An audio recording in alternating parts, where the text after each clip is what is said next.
नमस्कार मो Sushila social educational channel रे आपन समस्त स्वागत। आज आम यही वीडियो रे स्ट्रक्चरल अप्रोच टू ट्रांसलेशन बहीर चैप्टर 1 रे थिबा स्ट्रक्चर 1 2 3 4 5 एंड 6 ऑलरेडी पढ़ी सारी। वर्तमान स्ट्रक्चर 7 पढ़िया। This is not, that is not, it is not.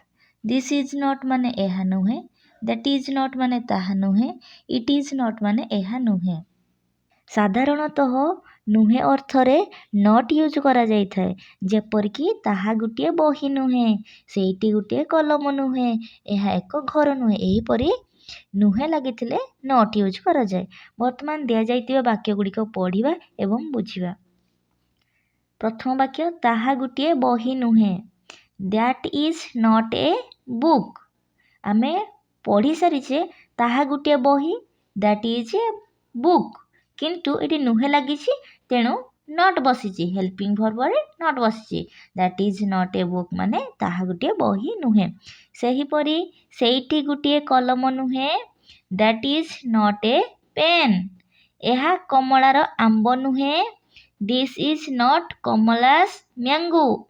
मने रखिबे इंग्राजी वाक्य रे प्रथम वर्णटी बड़ अक्षर बा कैपिटल लेटर रे लिखा जाए एवं वाक्य मझिरे कौनसी शब्द मूल अक्षर कैपिटल बा बड़ अक्षर लिखा जाए नहीं, किंतु वाक्य मझिरे कौनसी पद नाम को बुझाउथिले ताहार मूल अक्षर कैपिटल लेटर रे लिखा जाए। जेपरि कमला जनकर ना, तेणुकरी वाक्य मझिरे कैपिटल लेटर बचिछि। नेक्स्ट ताहा सीतार टेबुल नुहे, that is not Sita's table. एइटी भी सीतार अर्थरे एस बसी थाए, अपोस्ट्रोफ एस आमे पढ़ी सारी ऑलरेडी। तो एइठी सीतार जनकर ना को बुझेला, तेणुकरी वाक्य मझिरे एइठी मध्य कैपिटल लेटर आसिला। किंतु एई जो सेंटेंस पढ़िला that is not a book, एइठी कैपिटल लेटर बसिनी, केवल वाक्य आरंभ रे कैपिटल लेटर अछि, किंतु एइठी सीता जनकर ना को बुझेला, तेणुकरी एइठी कैपिटल लेटर बसिला। नेक्स्ट एहा मो बिलेई नुहे, it is not my cat. ताहा तुमर माछ नुहे, that is not your fish. आमे पढ़ी सारिछे माई माने मोर, मो, मोर, एही भली जदि आसीथिबो ताले आमे माई यूज करिबा।